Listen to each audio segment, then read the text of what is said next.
Welcome to Be Hero Fights. I'm Tom, And I'm Brian. and we are here to discuss Or Fuss. over two hotly debated, highly related topics. So last week, we had a great fight. A very sadly common fight on the internet, but still we did a different take on it. A great fight of Ghost Rider versus Spawn.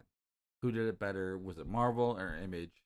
And we had the scenes, or yeah, Mick. the scene stops. That's right. Mick The from scene Scene stops. Stops. Boy Mick on with us, who came in just guns blazing. He wanted his revenge from the last time he was with us, and he did a dang good job. I think you guys should totally go back and watch that, and let us know what you think. He did, and I've gotten a little flack for my judgment on that, and it is hard being the judge. And I remember going back and listening to it, and I was still flip flopping. Like I remember it was like, oh yeah, I totally agree with Brian. I probably should have given him the win. But then Mick would start talking like, oh yeah, that's right. He made some really good points there. I guess I stand by my judgment. So keep your comments coming, and feel free to tell me what I'm doing right and wrong with judging there. But it was a really good fight, and Brian, you really did a fantastic job, and I don't think I articulated that well enough with my judgment. So I just want to say you did an amazing job, better than I could have done. So. I will take that. Oh, pat on the back right there. Thank you. You're a good chap. Yeah. Yes, Pat. Welcome, Pat. The Puppet Gallery. Should I step away? How are you gonna step away? You have no legs. I could roll. All right, guys. So with all that being said, we have another great episode for us tonight. But before we do that, let's go ahead and jump into the comments. That's right. So one of the many debates that we've posted on Instagram, on our Twitter, and also on Discord. If you guys aren't following us on Discord, we're joined with the Showboys on there. If you go to join the Discord, it will say Showboys, but it is a joint measure with both of us. But we posed this question. Who is making the better original content out of Netflix or Amazon Prime? And we had some people weigh in. So first off, Mike says, this is an interesting question. Both have some pretty stellar stories. I think Netflix gets a slight advantage due to the fact that they have more. But yeah, I'd have to really think about this. Yeah, and I agree. I think especially recently, Prime has really upped their game.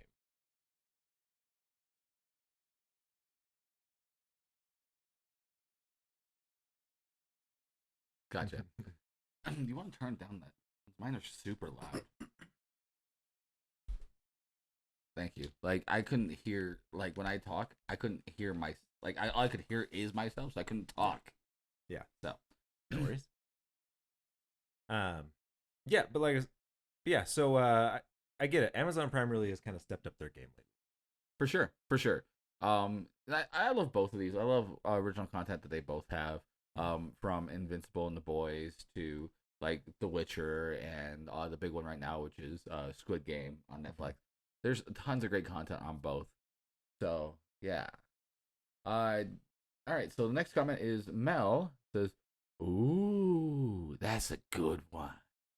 I think I have to give the edge to Netflix, but only because I have watched more of their original series than I have Amazon Prime. And they have more as well.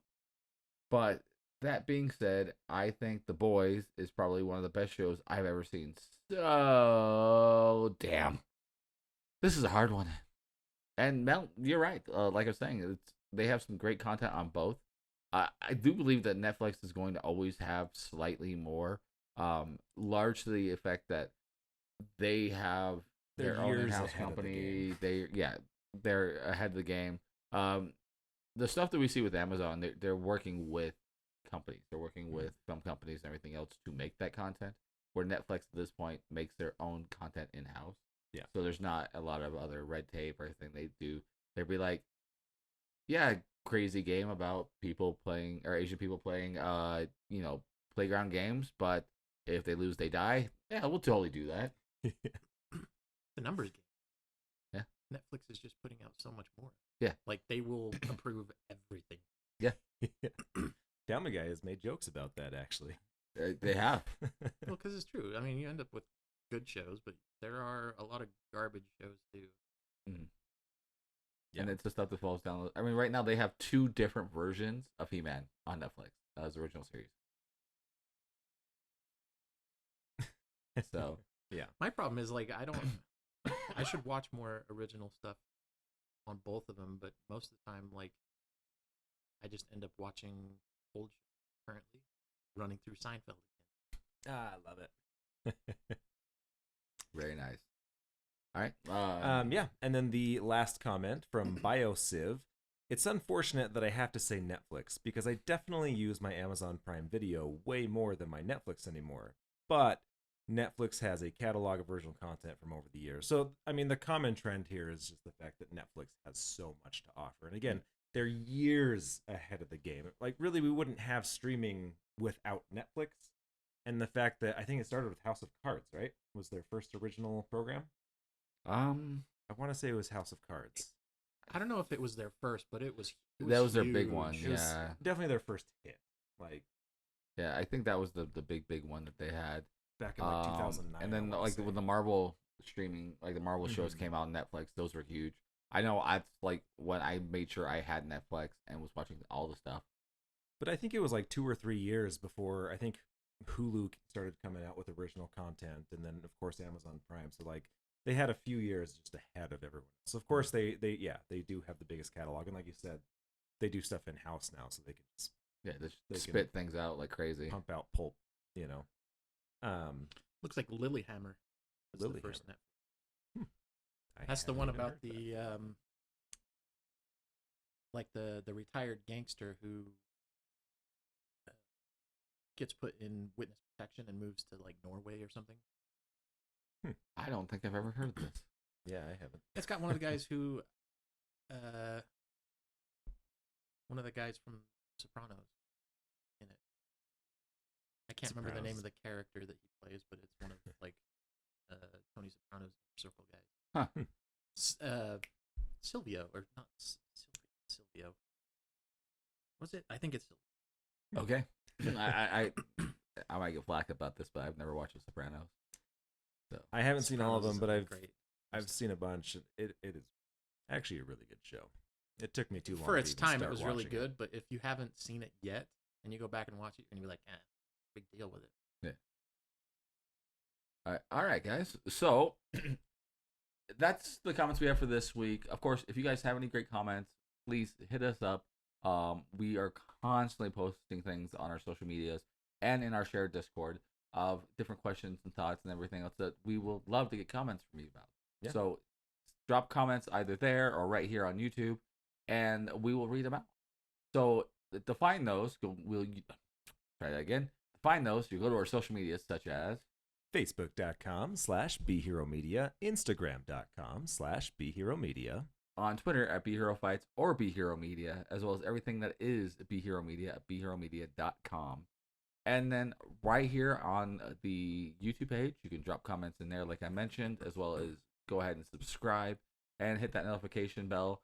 That way you always know when we're coming on with one of our great shows for Be Hero. Exactly. But we've got a good episode planned for today. So this one isn't going to be a traditional fight. We are, coming, winding in to the Halloween season, and we wanted to talk about, some of the classic stories, both Halloween themed, but also just kind of, classic stories that are creepy and have evolved over time. So we wanted to talk about the Grimm's tales, and talk about some of the evolution of some of them, and the impact that they've had.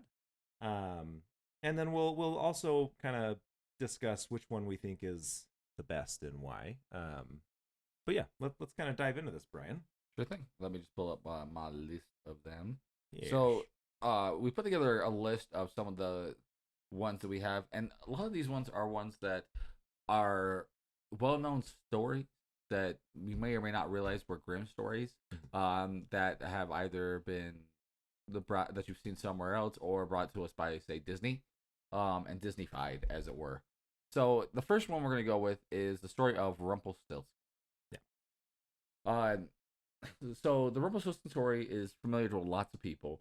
It's been a very popular child story for generations. Uh, but the basic concept is, uh, a miller tells the king that his daughter can spin straws of gold, and of course, which he was lying about. And the king's like, "Ooh, gold! I want gold." And so he's like, "All right, bring her here. Show me what you can do." So he locks her in a room with a bunch of straw and a spinning wheel, and says, "All right, you got till the morning to make this all into gold." And she starts crying, is upset about it. She's like, "I don't know what I'm gonna do. Don't know what I'm gonna do." And then out of nowhere, a creature like man pops up and offers to do it for her, saying, "I can do that for you, but I need to make a deal with you. The deal is simple. I will make all this gold for you, but you must give me your firstborn child." She's like, "Well, I'm either gonna do this or die, so yeah, let's go ahead and do it." And he does, and then the king wants more, so he does it again, and then the third night in a row does it again, and then finally the king's like, "You know what? I like you. You're good people. Let's get married." So they get married, and then she goes and gets pregnant, and the The way you just said that, she just goes and gets pregnant. she goes and gets pregnant. Yeah. Wow. Yeah. I Well, just imagine the scene where she goes into the back room and she comes out with the sign, "Yay, pregnant!" Ta-da! there's some stories about that I'm not gonna go into, but yeah. We just be hero-fied. Actually, Rumpelstiltskin. That Minute Movies YouTube channel, you guys ever seen that? Where the guy like animates famous movies. In like a minute. Yeah. You'd have to watch it to get the reference, but that's what went through my head. But all in all, so she goes through all this. She gets married. They have a kid, and after having the kid, the creature-like man rolls up. It's like, "All right, time to pay up." And she's like, "No, I don't want to give up my kid. It's my kid. Kid's here." And he's like, "Fine. I will. It took 3 days to do all of that for you. I'll give you 3 days. In 3 days, you must guess my name." And she told the king everything about it. So they went through trying to figure out every possible name of what his name could be. And on the third day, after him coming back every day and going through a list of guessing, she finally was able to figure it out. Yeah. That's the basic rundown of that. Yeah. Now, the Grimm story is a lot darker in that thought. There's some stuff dealing with her blood being part of the what they need to do for the spinning wheel, and him taking the baby until the 3 days are over, and it's a whole thing. Well, at the end, he becomes so angry that he rips himself in half. Yes. So this is a prime example of when you can kind of Disneyfy. Now, Rumpelstiltskin was never Disneyfied, but this is an example of that scenario. The first part of that bit, the quick summary I gave you, is a very basic story. I think I watched it the first time in like PBS, or something like that as a cartoon version. But reading the darker version of the Grimm's tale is horrifying, and essentially it's the concept of all the Grimm's tales have some form of morality tale to it. Yeah, and it's the don't make a deal with the demon. Yeah, essentially. Yeah, and that's one of the interesting things. Like, I think a lot of these stories that we're going to go over as well are very commonly known, but less common is how dark the actual stories were. Like, and a lot of it comes from like German Impressionism, right?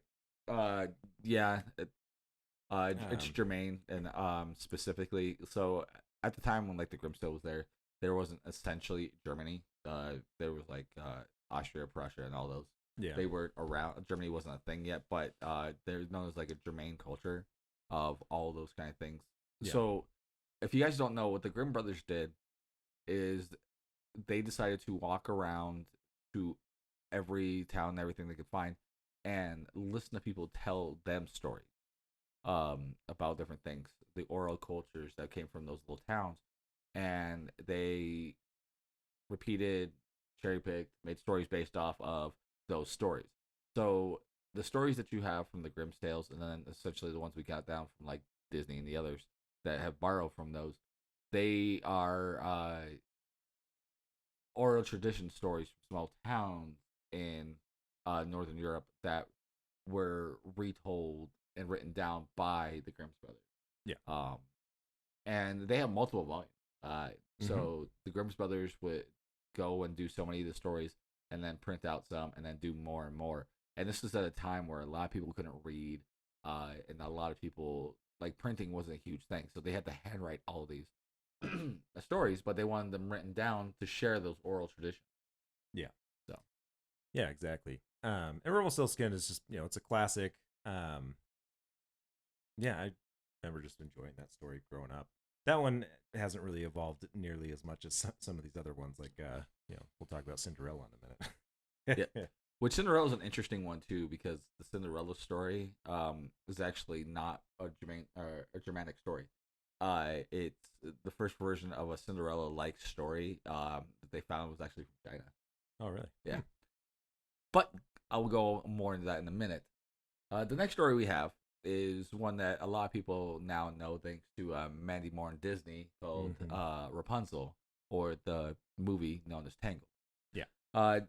The story in Tangled's kind of the same thing. A young girl is put up into locked away into a castle by the overbearing father in this story originally. Yeah. And was kept up in there, fed and things like that for years because the father was worried that the world would corrupt her. And one day a guy was riding through the woods and sees this old tower and can hear somebody talking from it. So he walks around the tower and can't find an opening. And eventually he sees that when the father would come in to give her food, that he would do the Rapunzel, let down your long hair. She let down the hair, pull the dad up, and yada yada. And so one day when he knows the dad wasn't coming, that he did the same thing. It's like, hey, Rapunzel, let down your hair. He comes up, first person she's ever met that's not her father. And so, one thing led to another, because they were, we'll call it consenting adults. They weren't, but it was consenting adults at the time, I guess. I mean, it sounds very dirty. Yeah. Rapunzel, let down your hair yeah. so that I may climb your golden stair. Yeah. Exactly. So that's the basic story. That's kind of where it ends in, like, a Disney-esque version. Like, of course, Tangled goes on, talks about like princess, yada yada. But in, like, the very basic child version, that's essentially where it ends. Is she meets the guy for the first time, and then they go off and get married. That's not all how the Grimm story goes. So in the Grimm story, he goes, does that, knocks her up, and he comes back repetitively until one day the father catches him comes into the base of the tower after she's like 4 months pregnant, and the father blinds him and then sets him to go live in go wander a desert, right? And then he disowns Rapunzel as she goes and has these twins, and sets her off to go do whatever. And eventually, the two do find each other and are able to get back together. Like, this was probably the most wholesome version of the Grimm story. But yeah, the story's basic thing was dealing with premarital sex. Yeah. This is a quick Ladies, rundown. Don't let anyone climb your golden stair. Exactly. Yeah. Like, make sure you cut that Keep hair. that hair up. Yeah. Oh man. Now, these are going to be really quick rundowns because there's a lot into these stories. Yeah. I could probably talk about the Rapunzel story as a whole episode. So yeah. So, but this is a prime example of how something can be so Disney-fied. Yeah, exactly. So often these stories, like we know these stories for having these happy romantic fairy tale endings, but more often than not, they didn't. Yeah. Like Cinderella, for example. I see that's next on the list. That it is. That one is odd. Wow. I mean, I guess, yeah. There's violence, there's gore. The glass slipper thing. and the talking owl. So we'll give you a quick rundown. Everybody knows the Cinderella story of the Disney version, right? So we're gonna go quickly past some of the basic concepts. One, outside of the talking owl, there's really no other talking animal. Cinderella doesn't talk to most anybody. But when she runs off without the glass slipper and everything else like that, up to that point, it's Pretty fairly standard. close, right?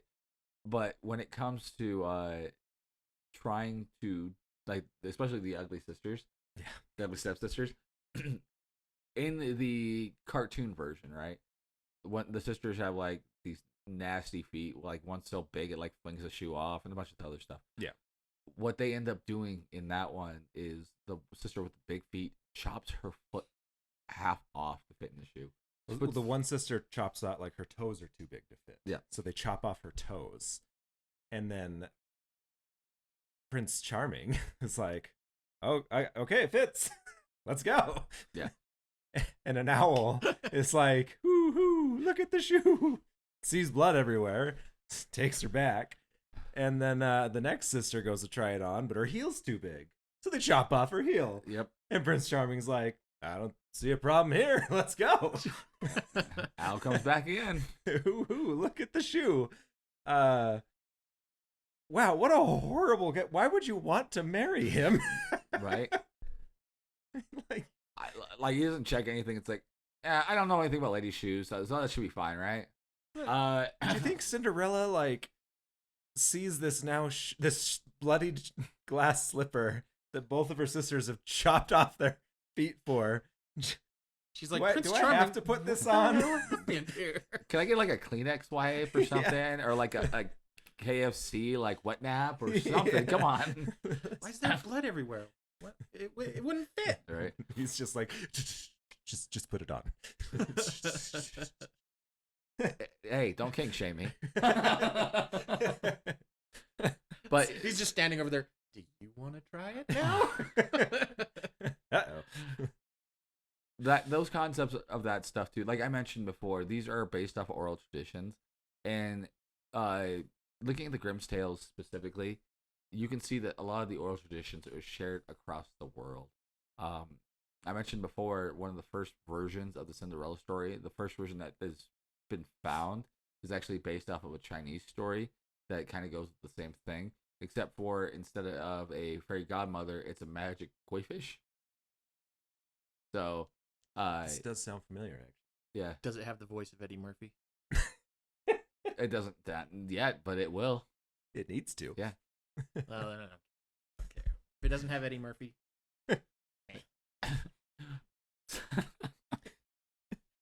All right. So, another story that has definitely been toned down in our history is the Little Red Riding Hood. Right? So everybody understands the concept of Little Red Riding Hood.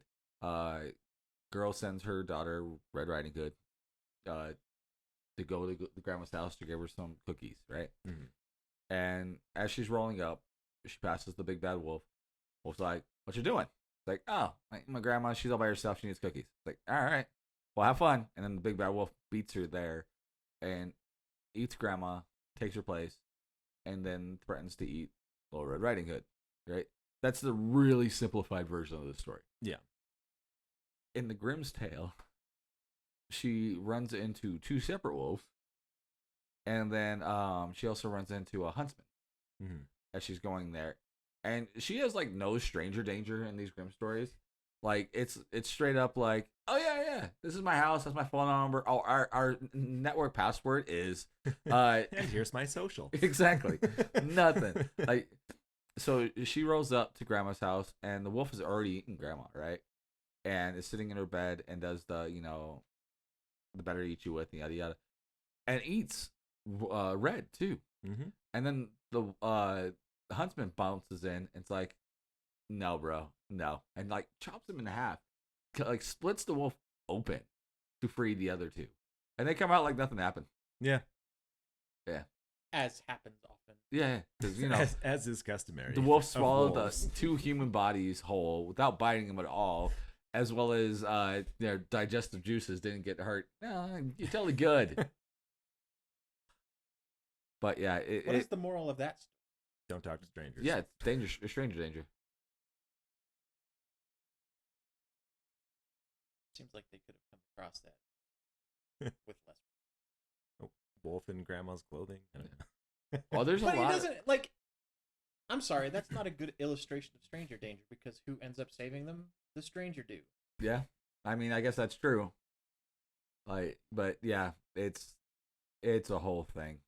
It's like the Red Riding Hood story by itself is actually somewhat prevalent now, dealing with stranger danger concepts, both walking around as a child or being on the internet even. Yeah. Because you don't know who that wolf is going to be. Yeah. So. And I got to think too that back when these oral traditions being passed down, the world was very different back then, and the wilderness back then was a very dangerous place. Like you kind of had to stay in society, and so venturing off into the woods and the wilderness was incredibly dangerous. And so I can also imagine that a story like this could have been easily just as much a precautionary tale of like, don't go venturing off on your own. I know grandma's sweet and all, but just let her die. Get Don't help. take her food. Get help. Go with a team. Go with a family. Go with a friend. I could see that also have probably being a big point. That we just think about now. We just look past it because who doesn't just go out hiking? And Brian gives me crap, but All the time. Well, because you almost died. But yeah, because the wilderness is a dangerous place. Okay. He rolled up and there's this wolf that was dressed like his grandmother. And ironically, it was a stranger that saved me. So, If anything, this story is leading me to think trust strangers. Trust strange men, not wolves. yes. Yeah. Especially if they have knives. Yes. Oh my. All right, and then our last story we're going to bring up, which is probably the most known of the Grimm's Tale stories, is of course Hansel and Gretel. Yeah. And again, most everybody knows the story of Hansel and Gretel. They were sent off by their father, or dragged out essentially by their father, because there was not enough food for them in the home to support them. And evil stepmom. There's always evil stepmom. Yes.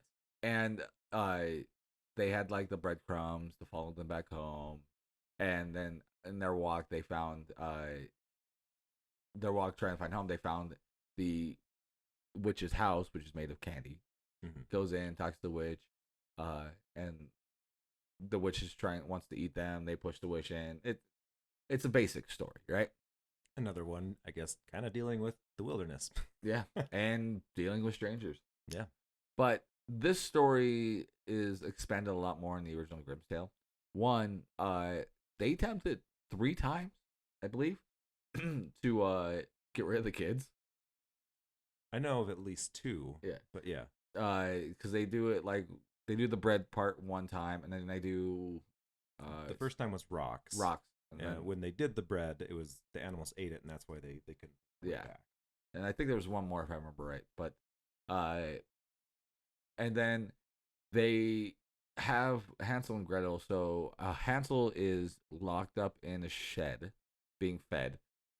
Gretel is doing all of the work, like the house cleaning for the witch and everything else like that, but also being beaten by the witch. Mm-hmm. And they're doing in the original story, but also in this story, they do it where Hansel has or the witch is blind. Like a bone. They Right? get a chicken bone. Yeah. And she keeps grabbing that. It's like, dude, eat. You're skinny. Causing him to have a bulimia or something. And eventually the sister pushes her in, and then goes home, and it turns out that the witch was the evil stepmom, or at least it's implied, because suddenly the evil she's stepmom's missing. Yeah. So the moral of this story is it's okay to do breaking and entering as long as you. As long as I'm just no gonna stop witnesses. there. Yeah. I can't. That's. Yeah. B Hero does not encourage breaking of entering This is- or throwing this is people in a- ovens. This is an episode of B Villains. But there's other ones too that are outside the Grimm's tales that are quite interesting, like the Hans Christian Andersen story of Little Mermaid. Oh yeah. The Disney version of that, of course, we all know, where Ariel makes a deal with Ursula and yada yada. A similar concept to it is a sea hag, but the thing is she doesn't get the dude at the end. Yeah, there's no happy ending. Yeah.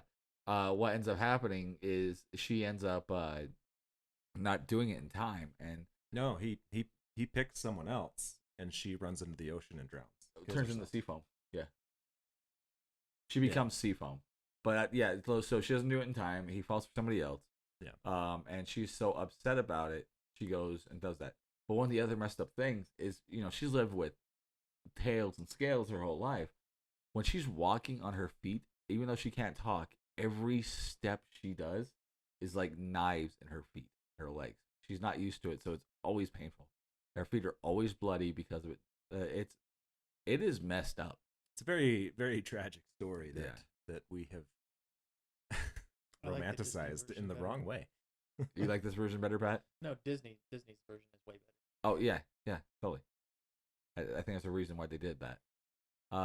Another one too that they did that Disney's done that is again not a Grimm's Brothers story is the original Aladdin story. Yep. Which again is a Chinese story. No, well, Aladdin comes from the Arabian Nights. No, it doesn't. You're thinking of the yes. It's in the soundtrack. Yes, the soundtrack's in there, but the original story of Aladdin does not come from the Arabian Nights. But okay. But There is an Arabian Nights version that is Aladdin. The original story is a Chinese story again, Mhm. and in this one, there are two separate genies. And the genies are not part of Aladdin. And one's a medallion, one's a ring.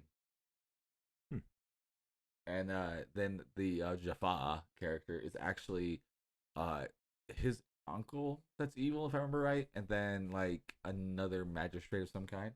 So they're two separate evil characters. It's quite an interesting story.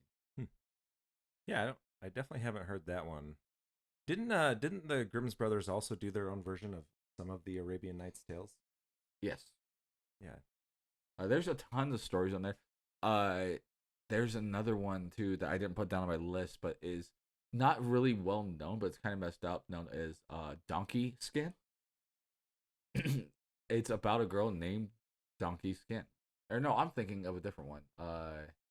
Yeah. Correction? No, so there's a one that knows Donkey Skin, but it's not the story I was thinking of. It's called Blue something. But essentially, what it is a rich dude like the Beast from like Belle, the Beating of the Beast. Mhm. Rich dude goes and convinces a father to let him marry his daughter, pays the dowry and everything else, and brings her home and everything. It's like, all right, you got free reign of the house, but this room can't go in that room, right? And of course she wants to go in that room, so she finally goes in that room, and in that room he finds all of these like bodies of all the wives he had married before her and everything else like that. And so she freaks out, but she's actually able to defeat him.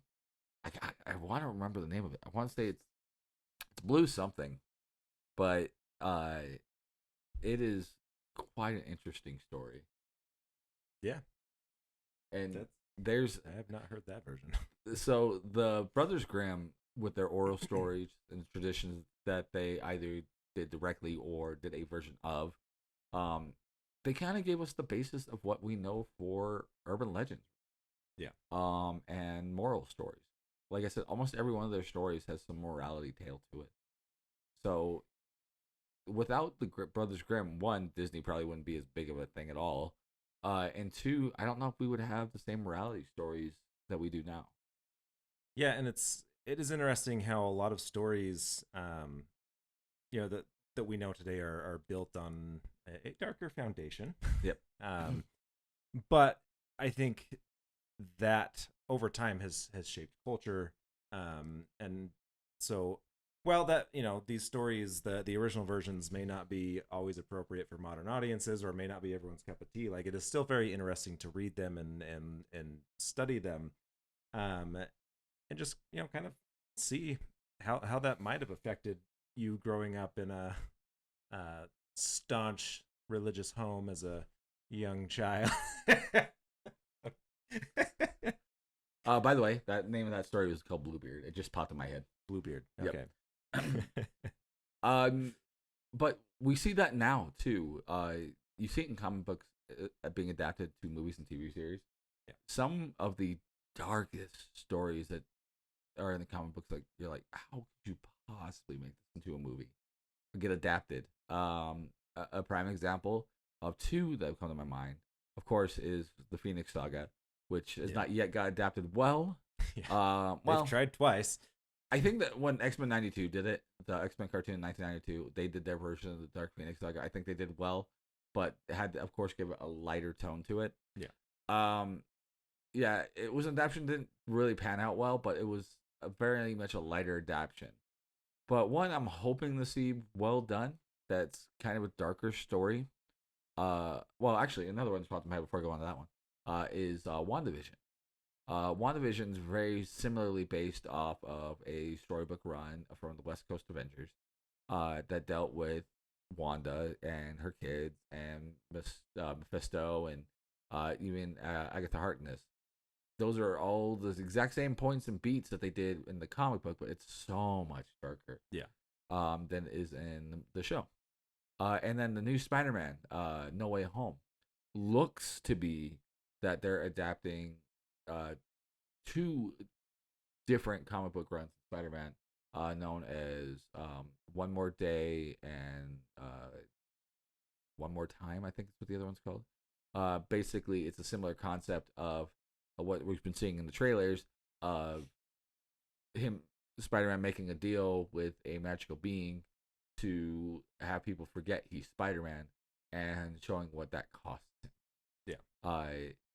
I hope it gets close to as dark as it is. The One More Day storyline that they did with that was Mephisto again.